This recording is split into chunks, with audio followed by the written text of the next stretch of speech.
Video করে রাখি।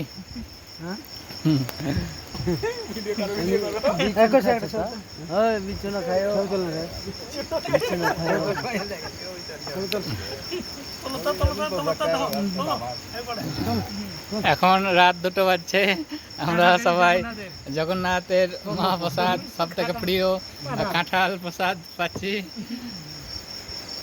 আমরা রঘুনাথগঞ্জ ম্যাকেঞ্জি পার্কে মাসির বাড়িতে। সাক্ষাৎ জগন্নাথ কাঁঠাল এত ভালো দিয়েছে যে রুয়া শেষ করতে পারি না। বলে সন্ধ্যা 6টায় লেগেছি কাঁঠাল রুয়া শেষ হয় না।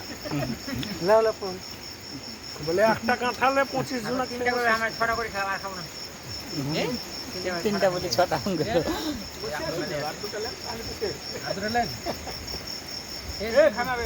দীপক को मतलब पोस्ट खेले देखें।